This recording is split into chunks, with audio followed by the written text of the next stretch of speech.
Muito boa tarde, sejam bem-vindas, sejam bem-vindos ao ciclo de seminários internacionais de estudos pombalinos. Hoje recebemos aqui na Universidade Aberta no Salão Nobre para fazer uma conferência neste ciclo de seminários a senhora professora Andreia Durães, da Universidade do Minho, a quem agradecemos muito a sua disponibilidade para estar aqui entre nós e para abordar um tema que não é muito habitual no século XVIII, que é os quadros intermédios, que há aquelas dimensões muitas vezes invisíveis da história, mas que são relevantes para compreender o processo histórico. E agradeço também toda esta cooperação que temos tido também no contexto do projeto Manual Global e a sua disponibilidade para estar cá. E agora passo a palavra à senhora professora Joana Balsa de Pinho, que vai moderar a sessão e apresentar a nossa convidada. Muito obrigada, senhor professor José Eduardo Franco. Muito boa tarde a todos os presentes aqui no Salão Nobre e também a quem nos acompanha à distância. Damos início a mais uma sessão dos Seminários Internacionais de Estudos Pombalinos. Como foi referido, temos hoje como convidada a professora doutora Andreia Durães, que é licenciada em História pela Universidade do Minho. Foi bolseira de doutoramento da Fundação para a Ciência e Tecnologia e atualmente é professora auxiliar convidada no Departamento de História da mesma universidade. A sua investigação desenvolve-se nas áreas da história social da Idade Moderna, com foco nas camadas intermédias nos finais do Antigo Regime, na história do consumo, cultura material e arquitetura corrente. A sua intervenção de hoje nestes seminários tem como título A relevância dos corpos intermédios no consulado pombalino. Senhora professora, tem a palavra. Daria início à minha apresentação em que me debruçarei sobre os corpos intermédios no consulado pombalino. Para não me perder, trouxe aqui um esboço escrito para manter no tempo. Para iniciar, talvez, aqui um enquadramento sobre a historiografia, não é? Sobre estes grupos ou corpos intermédios. Ora, começo por dizer que a atenção da historiografia portuguesa esteve durante muito tempo polarizada em torno do estudo das elites e dos grupos populares, concedendo pouca atenção aos setores da população que não se enquadravam nestas duas categorias extremas. A investigação que desenvolvi no âmbito da tese de doutoramento, que defendi em 2018, enquadra-se na tendência historiográfica internacional e também nacional, embora mais recente. A professora Isabel Sá, dos Guimarães Sá, situa nas últimas décadas do século XX e que tem agora continuidade no início do século XXI, e que tem valorizado a análise dos grupos sociais intermédios, e pretendeu contribuir para, entre outros aspectos, no meu caso, relançar a discussão em torno daquilo que as fontes discursivas da época entendem por camadas intermédias. Abordamos as imagens inerentes aos conceitos de Estado do meio, gente do meio, classe média, etc., para considerar o lugar ocupado por esse estrato nas tipologias e percepcionar o seu significado nas classificações sociais. Trata-se de um conceito operativo que não tinha merecido análises sistemáticas, havia referências pontuais na bibliografia, pelo que se justificou a análise dos discursos relacionados com ele. A historiografia portuguesa tinha, e na minha opinião continua a descurar o problema do vocabulário social e, na altura, pretendemos de alguma forma contribuir para colmatar essa lacuna, até porque este era um aspecto bastante central para efeitos da definição do quadro conceptual do estudo que levamos a cabo. Para conhecer as visões sociais nos séculos XVII, XVIII e início do século XIX, usamos fontes bastante heterogéneas, tratados, relatos, escritos jurídicos, políticos, etc., onde se reflete sobre a sociedade e são identificados os grupos que a compõem. Consideramos na análise descrições que aludiam às descrições, ou às designações, perdoem, de gente meá, gente do meio, estado médio, estado mediano, mediania e a expressão também classe média. média que vai aparecendo nos textos. Cotejamos os termos e, uma vez inventariados os discursos e imagens sobre esta camada, procuramos perceber padrões na sua aplicação e no seu significado no tempo longo. São mais de 200 anos de análise. Com esse estudo, pretendemos sublinhar, por um lado, a multiplicidade de esquemas de representação social e taxonomias que coexistiam no período em análise e, por outro, provar que, apesar de estranho ao discurso legal e enquadramento normativo da época, a noção de mediania e as visões sociais que a incluem estavam bastante difundidas em Portugal nos séculos XVII e XVIII. Mas vamos falar um pouco primeiro sobre o esquema, o modelo estamental, o clássico, pois sabemos que ao nível das representações e dos discursos oficiais no período moderno, se destaca a longevidade deste modelo estamental, que assenta, como sabemos, não é, na concepção corporativa e organicista da sociedade e que tinha como referência o modelo medieval. Numa sociedade de ordens, sabemos, os seus membros repartem-se por categorias hierarquizadas estanques, às quais têm acesso por nascimento ou rituais de sagração, no caso do clero. Neste tipo de sociedade, cada ordem tinha a sua função. O clero, sabemos, era o culto religioso, a nobreza, a guerra e o povo, o sustento material. O indivíduo definia-se pelas suas funções sociais, não era considerado em si mesmo, mas como parte de uma ordem. Este modelo mental e normativo de referência alicerçou-se sobretudo no poder do direito para definir grupos de privilégio, legitimando uma estratificação que assentava na desigualdade perante a lei. A imagem materializou-se institucionalmente nas Cortes, na Junta dos 13 Estados e está patente em vários dispositivos legais. As instituições conselheiras tenderam também a reproduzir a linguagem das ordens e a visão está patente na de outros agentes sociais. Só a título de exemplo, em 1760, escreve-se que às festas realizadas na cidade da Guarda em honra das melhoras de D. José, assistiram aos atos de culto divino uma numerosa cleresia, muita nobreza e um grande número de povo. Mas vamos agora falar dos fatores e sinais de crise deste modelo estamental que usava. Portanto, é reconhecido que na época moderna o esquema triádico se mantinha assim, mas fundamentalmente em homenagem ao seu caráter tradicional, porque em rigor, em consequência das grandes transformações das estruturas sociais e económicas que ocorrem sobretudo no final da Idade Média, as funções sociais tinham-se modificado, diversificado e especializado. A realidade social complexifica-se, deixa de se conformar à tríade arcaica. Segundo o saudoso António Manuel Espanha, a tríade, e estou a citar, representa uma fórmula que sintetiza nas suas grandes linhas a diversidade de estatutos jurídicos e políticos das pessoas, e se estas, no domínio da representação em cortes, mantiveram a classificação tripartida até ao final do antigo regime, já noutros planos da realidade jurídica, ou seja, o direito penal, direito fiscal, direito processual, capacidade jurídica, eram muito mais afetados. Fim de citação. Aliás, o combate travado pela monarquia com vista à instauração do monopólio da classificação social contribuiu para a mutação do vocabulário social e, por conseguinte, para uma relativa opacidade, originada, desde logo, pela multiplicação de grelhas de classificação que coexistiram com a representação trinitária estamental. Mais à frente vamos aprofundar o contributo do governo Josefino Pombalino neste processo. Por outro lado, se a estratificação em ordens assentava na função e não na riqueza, a modificação das fontes de riqueza que ocorreu na Baixa Idade Média problematiza essa relação.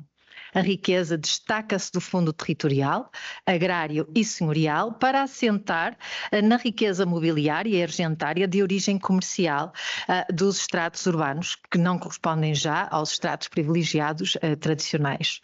A literatura, a legislação, a doutrina vão espelhar a relevância da nova riqueza e do poder social que lhe passou a estar associado. A dinâmica do capitalismo mercantil vai alterar posicionamento, vai dificultar a arrumação e ordenamento social. Falemos também das universidades, que vão também constituir um elemento de perturbação do ordenamento social, porque vão abrir portas à ascensão pelas letras daqueles que se propõem ir além do nascimento. A Igreja, os feitos de armas, a nomeação para cargos da burocracia régia eram também outras vias possíveis para a ascensão social. Não se pretende negar que a sociedade moderna estivesse, do ponto de vista legal, dividida em ordens, ou pôr em causa que uns gozavam de mais privilégios do que outros, mas pretende sublinhar que o modelo, como refere Peter Burke, é mais normativo do que descritivo. De acordo com Nuno Gonçalo Monteiro, a persistência de uma classificação oficial, parcialmente cristalizada na grelha trinitária, organizada e constituída pelo clero, nobreza e povo, não é? Como a conhecemos, e legitimada pela tradição, não significa que a mesma se libertasse de uma grande ambivalência ou que não fosse passível das mais diferentes apropriações. Vamos agora ver alguns significados de camadas intermédias que captamos. Na verdade, como se percebeu, os esquemas de percepção do mundo social são múltiplos, a mundividência da época não vai esgotar as possibilidades de representação no esquema tripartido patente nas cortes, há com efeito uma multiplicidade de discursos alternativos sobre o espectro social que espelham esta crescente complexidade e relativamente aos significados, aos padrões de significados nas fontes que analisamos, concluímos que o conceito de grupos intermédios ou médios, ou camadas médias, se revela profundamente plástico, assumindo significados diferentes. A plasticidade do conceito radica naturalmente da sua natureza posicional, não é? Estamos a reportar-nos a um entre. As tipologias sociais umas vezes vão entalá-lo entre nobres e plebeus, portanto nem são nobres nem são plebeus, outras vezes vão conotá-lo como nobre e usá-lo como equivalente a um segundo grau de nobreza, nomeadamente quando pretendem distinguir de fidalguia, termo superior que se vai cada vez mais, superior e restrito, que se vai afirmando cada vez mais, outras vezes vai ser utilizado para designar nobreza simples ou rasa, que não é bem uma nobreza, portanto aparece também este significado. E depois há um quarto entendimento e um quarto significado que vai aparecendo nos textos, que aponta para um grupo não nobre que se diferencia dos plebeus pelos recursos médios e com o relativo modo de vida, vestuário, hábitos e divertimentos, e parece, de acordo com estas fontes, dotada de uma certa identidade. E agora vamos trazer para aqui Pombal, não é? Portanto, a ideia seria aqui falar um pouco do papel do governo Josefino Pombalino. Portanto, interessa agora atentar à ação de consulado pombalino em matéria social. Começamos por dizer que queremos evitar aqui visões e interpretações demasiado personalistas do período do governo Josefino Pombalino, bem como ultrapassar o debate entre pombalistas e antipombalistas, de que o professor José Eduardo Franco é grande especialista. Citando Borges de Macedo, Pombal pertence à sua época, ao Estado dentro do qual serviu. Estou a finalizar a citação, e não obstante os poderes de que dispôs, diz o professor Maxwell, eles sempre dependeram do apoio do rei. Falemos por isso da obra do tempo de Pombal, ou do consulado pombalino, como está patente no título, e não de Pombal. Portanto, pretende-se reconhecer aqui uma preponderância que teve no governo, mas enquadrá-lo na estrutura governativa. Ora, tendo por base, sobretudo, a produção legislativa, vamos olhar para a política social desenvolvida durante o reinado Josefino Pombalino, destacando primeiramente a forma como este participou e contribuiu para o processo de multiplicação, de que estamos a falar há pouco, das grelhas de leitura do topo social e depois para o reforço, no segundo momento, da relevância dos grupos intermédios. Começamos por nos referir ao decreto de 1 de agosto de 1774, para pôr em evidência que também se usa, também este governo faz uso do modelo estamental, quando, por exemplo, neste normativo, enumera as penas aos que não delatassem fraudes em testamentos e heranças, determinando que, e estou a citar, sendo nobre perca a nobreza que tiver e seja degradado em 6 anos para Angola, sendo eclesiástico seja desnaturalizado dos meus reinos e domínios, e sendo peão seja publicamente açoitado e degradado por 10 anos para as ilhas de Cabo Verde. Isto para atestar que faz-se recurso ao modelo estamental. Mas não é o único modelo usado. Refira-se, por exemplo, o edital de 9 de setembro de 1758, através do qual não só se comunica oficialmente à população o atentado perpetrado contra o rei, como se prometem prémios aos delatores. Organizador e clarificador, este edital vai hierarquizar os vassalos em função da seguinte ordem. Temos os plebeus, nobres, fidalgos da Casa Real e titulares. Na verdade, este edital promete, sendo um delator um plebeu, ele passa a nobre, sendo nobre passa a fidalgo da Casa Real, sendo fidalgo passa a titular e se for titular seria acrescentado no título. Neste normativo recorre-se, como se percebe, a um esquema quadripartido. Portanto, já não é o estamental, já é aqui um esquema quadripartido. Mas não é o único, porque nós vemos aqui a legislação josefina relativa aos casamentos, que tem também um efeito clarificador, mas neste caso vai recorrer e vai apontar para um esquema tripartido, diferente do estamental, apesar de ter 3 divisões, 3 categorias, é diferente das ordens. A lei de 29 de novembro de 1775, sobre casamentos sem o consentimento paterno, refere-se primeiramente à nobreza que administra bens ou com foro de moço fidalgo e daí para cima, como está ali, a quem se exige autorização régia escrita para casar. Depois, num segundo patamar, refere o resto da nobreza da corte e das províncias, onde vai incluir negociantes de grosso trato e pessoas que se achem nobilitadas pelas minhas reais leis, a quem se exigia que requeressem o consentimento ao desembargo do paço. E, finalmente, as outras pessoas das corporações e grêmios dos artífices e das ocupações da plebe, a quem se exige que façam um recurso ou que recorram aos corregedores ou provedores das terras respectivas. Portanto, temos aqui 3 graus. A codificação dos graus, no segundo caso, em 4 patamares, no terceiro, em 3, era uma prerrogativa real e este foi um dos aspectos sobre o qual a coroa não se coibiu de exercer o seu poder. Na verdade, é durante este reinado que se encontram as expressões mais contundentes de afirmação do primado da coroa em matéria de definição de estatutos, classes e honras, e procura cada vez mais afirmar o monopólio das classificações sociais legítimas. Um esforço patente, por exemplo, na legislação que aboliu a distinção entre cristãos velhos e cristãos novos, e em iniciativas legislativas que já vimos e outras que ainda vamos compulsar e tratar. Mas o que nos interessa por agora é que, sobretudo, estes 2 dispositivos legais, estes 2 normativos, acabam por materializar leituras da sociedade que não se coadunam com a da sociedade de ordens, consubstanciam uma visão mais complexa e analisam a geografia social em função de várias camadas baseadas no estatuto, entre um topo e uma base, à luz da qual se torna legítimo a falar de corpos intermédios. Na verdade, à luz da última visão, desta última, os grupos intermédios são aqui conotados com a nobreza. Não é?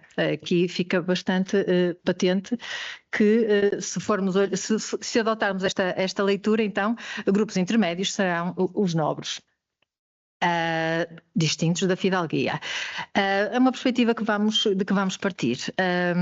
Trata-se de uma nobreza que se distingue da fidalguia, como se percebe, o que pode O que se pode explicar pelo processo descrito e amplamente estudado pelo professor Nuno Gonçalo Monteiro, segundo o qual, durante os séculos XVII e XVIII, a nobreza portuguesa foi marcada por dois processos simultâneos de sinal contrário.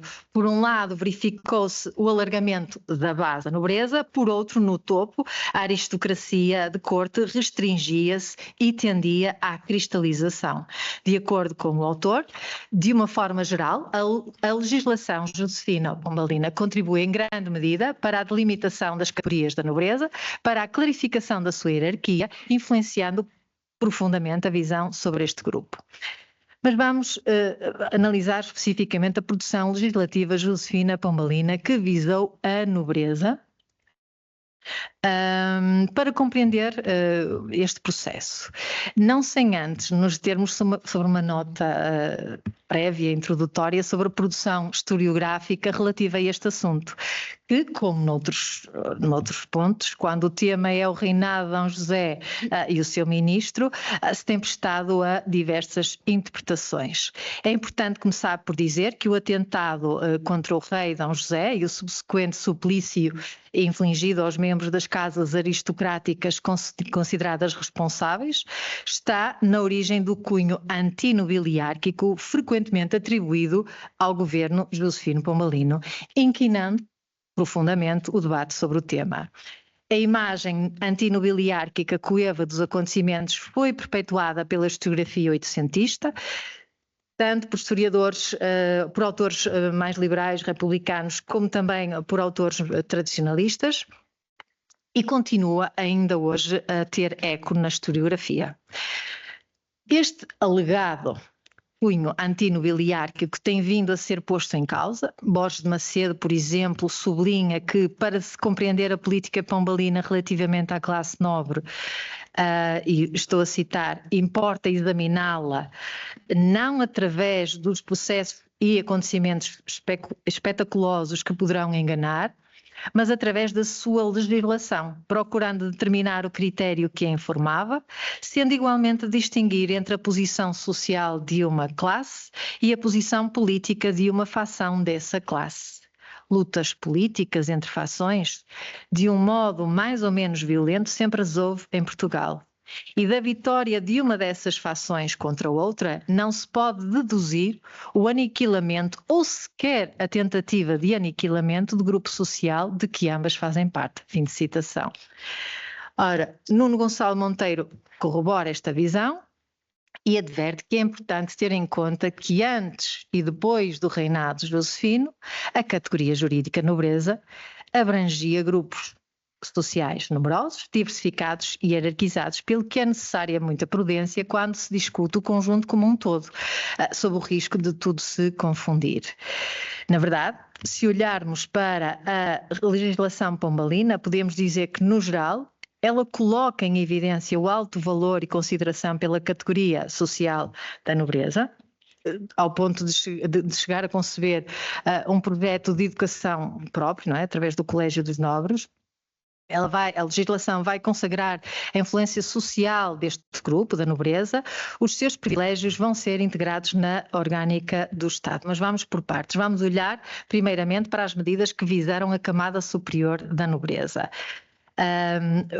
Por exemplo, olhar para a questão da composição da nobreza titular, elemento, como sabemos, mais importante da nobreza do reino. E que no período em análise, segundo, este ponto é que há alguma divergência na historiografia, o professor Nuno Monteiro entende que não há uma alteração significativa na composição social deste grupo, o professor Maxwell não tem exatamente a mesma perspectiva.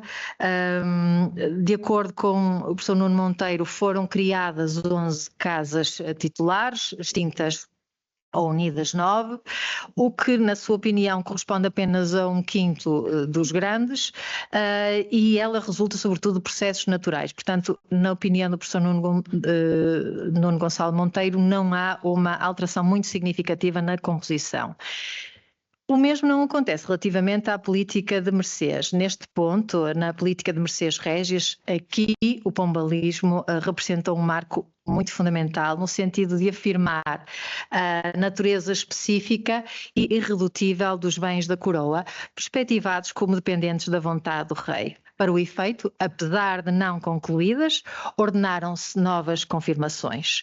Mais impactante revelou-se a notória inflexão na prática de renovação dos títulos e bens da coroa e ordens. No período pombalino, sob diversos argumentos e pretextos, adiaram-se despachos, bloquearam-se encartes nos títulos, nos bens da coroa e nas comendas. Aliás, é um dos pontos sobre o qual, quando se analisa se há ou não viradeira com o reinado de Dona Maria, é que sim, aqui houve realmente uma inflexão na política. Outro dos vetores de análise sobre a relação da coroa com os grandes tem que ver com o declínio do seu poder na administração central. É um facto que ele já vinha do reinado anterior, Dom João V, evidente no apagamento do Conselho de Estado, mas no período pombalino vai ganhar nova expressão. A arquitetura da administração central no período pombalino conferiu centralidade às secretarias de Estado, que, grosso modo, vão esvaziar muitas das competências dos anteriores conselhos. Por outro lado, procurou-se o controle político destes conselhos por via da decapitação e nomeação de magistrados mais sintonizados ou alinhados com a coroa. O declínio do peso dos grandes manifestou-se também no recrutamento social do clero diocesano e no corpo diplomático, onde o número de filhos de grandes ou da primeira nobreza diminuiu.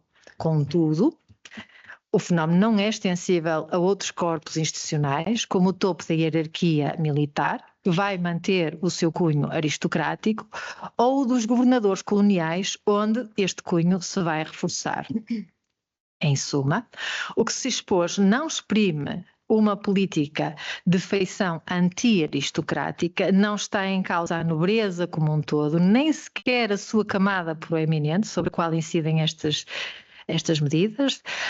O que está em causa é, em boa verdade, a afirmação, portanto não se combate os grandes ou a fidalguia, apenas a sua hegemonia, e o que está em causa é a afirmação da superioridade do Estado face aos demais corpos sociais e institucionais. E se no campo político se vai travar uma luta contra uma determinada camada ou uma facção da nobreza, do ponto de vista do Estado, vai-se consolidar a ideologia dos serviços como fundamento da nobreza, procura-se reforçar a nobreza como conjunto, nomeadamente a sua posição económica ou social na sociedade, com as leis sobre o luxo e o morgadio. O Alvará de 17 de agosto de 1761, por exemplo, proibiu a herança paterna pelo ramo feminino nas heranças de pessoas com foro de moço fidalgo da Casa Real e daí para cima, e que possuíssem bens vinculados da coroa e ordens, que junto excedessem 3 contos de renda anual. Vai limitar os dotes e o luxo nos casamentos também. O normativo revela uma clara preocupação em proteger a força económica da nobreza, também evidente na lei secreta que pretendia ligar as principais famílias nobres do país a ramos cristãos novos de sólida fortuna.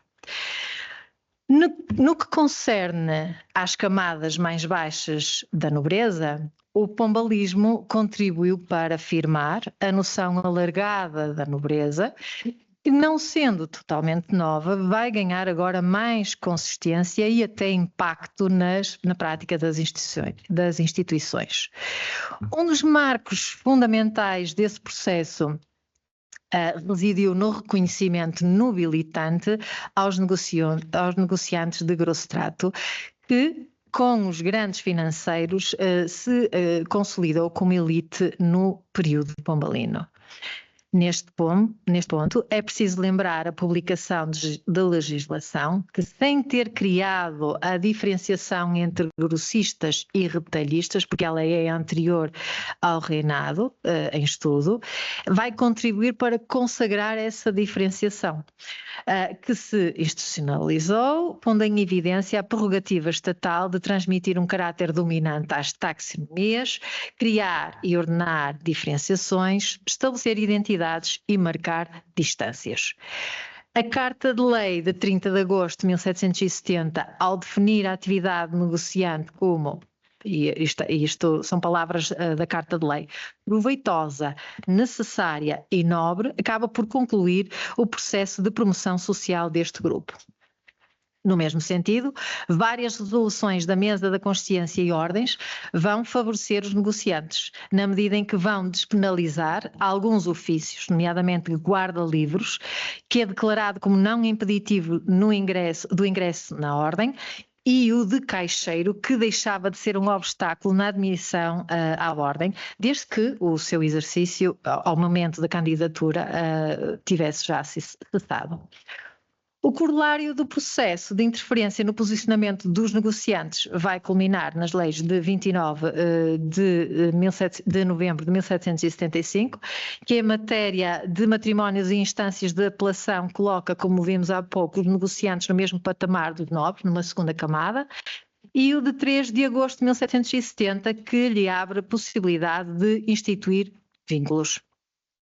Embora seja, é importante referir, se exigisse para o facto determinados patamares de rendimento e um parecer favorável do desembargo do Paço, este decreto abria também essa possibilidade a outros, nomeadamente àqueles que, e estou a citar parte do texto que faz parte do normativo, que se tivessem feito dignas desta faculdade pelos serviços feitos à coroa, nas armas, nas letras, ou pela útil e louvável aplicação ao comércio, à agricultura ou às artes liberais.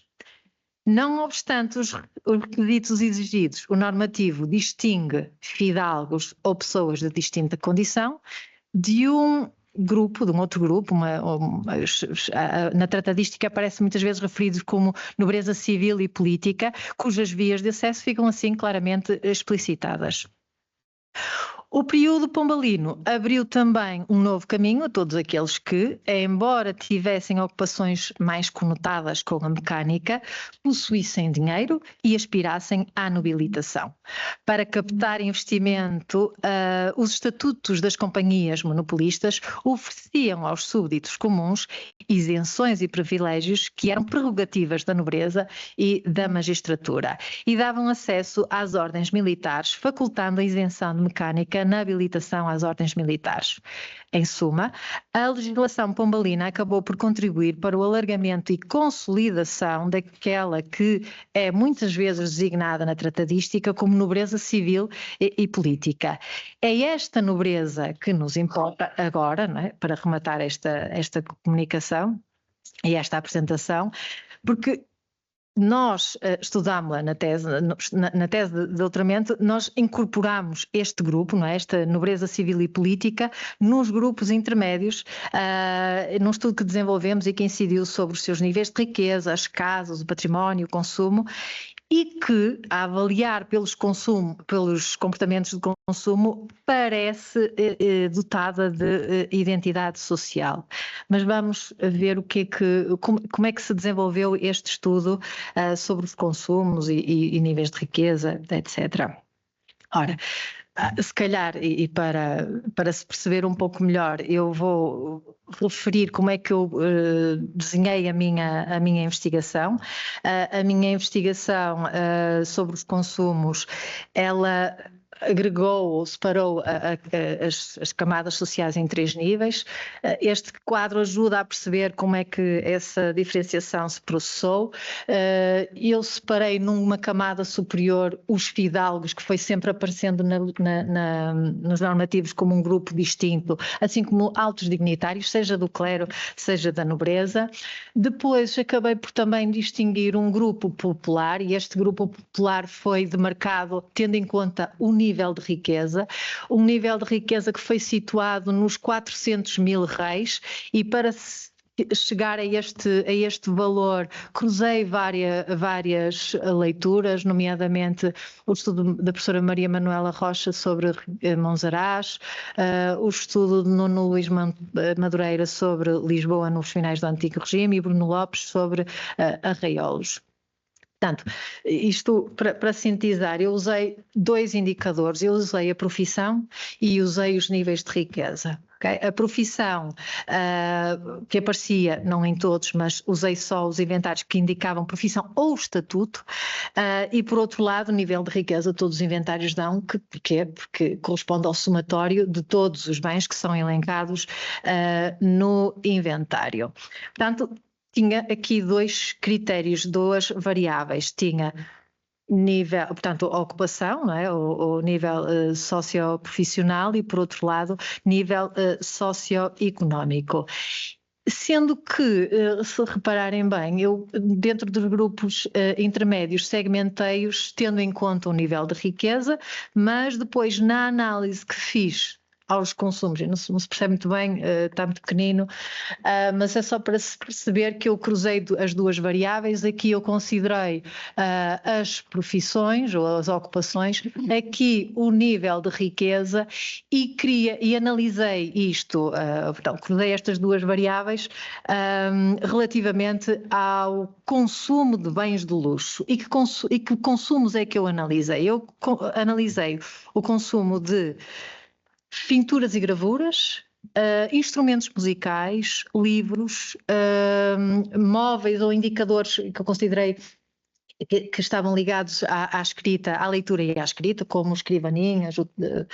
Depois um outro elemento que analisei são os termós. Os termós é um móvel que se percebeu claramente a determinada altura da investigação, é um móvel indicador de prestígio, que é uma consola e depois um espelho. Às tantas por aqui se calhar até haverá algum.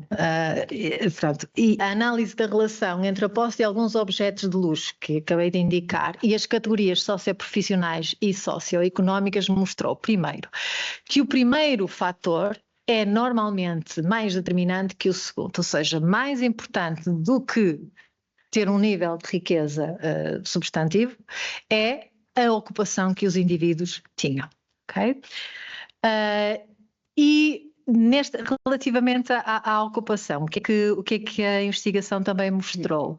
Quando comecei a analisar o perfil socioprofissional dos proprietários de objetos de luxo, surgiu uma linha de demarcação muito clara, em que sobressaíram afinidades entre grupos socioprofissionais relativamente a outros.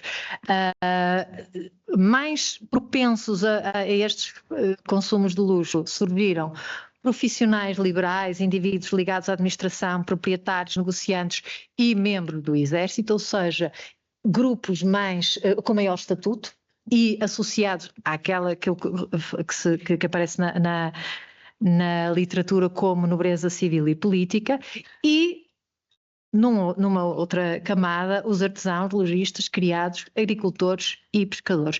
Mesmo que às vezes os artesãos tivessem um nível de riqueza superior a alguns membros daquele primeiro subgrupo que aparece ali elencado. Ora, o que é que concluí e o que é que as conclusões apontam? Que, na verdade, a análise do perfil de consumos de luxo parece apontar não para uma identidade nos consumos, nas camadas intermédias, mas para duas, ligadas com esta subdivisão, não é? De um lado temos estes profissionais liberais que têm uma maior apetência pelos consumos de luxo, que estudamos, e por outro lado os artesãos lojistas que acabam por se excluir destes consumos de luxo, mesmo que tenham um nível económico simpático, e às vezes têm-no. Em suma, e para rematar, porque eu acho que já me estendi e estiquei no tempo, se olharmos para o plano das ações legislativas, vamos ser forçados a concluir, pelos exemplos que trouxe, que o Consulado de Pombalino foi muito relevante para as mudanças sociais que se registaram na segunda metade do século XVIII. Ele interferiu nas classificações e vocabulário social, interferiu no posicionamento de alguns grupos e logo também na arrumação geral da sociedade, que vive da posição relativa entre os grupos, abalou, vimos, duas grandes fraturas da sociedade portuguesa no século XVIII, a distinção entre cristãos novos e cristãos velhos, que não tratamos muito aqui, mas vimos entre nobres e mecânicos, por exemplo, com aquilo que aconteceu com os negociantes. Podemos sempre discutir a premeditação, a coerência da engenharia social de Pombal, mas não as ações concretas do seu governo, o seu impacto nas instituições, na arrumação social, que trouxe a relevância dos grupos intermédios, que inclusive depois quando vamos analisar os consumos parece que tem ali a incorporação, parece que de uma identidade. Pelo menos é isso que os dados apontam. E termino. Muito obrigada.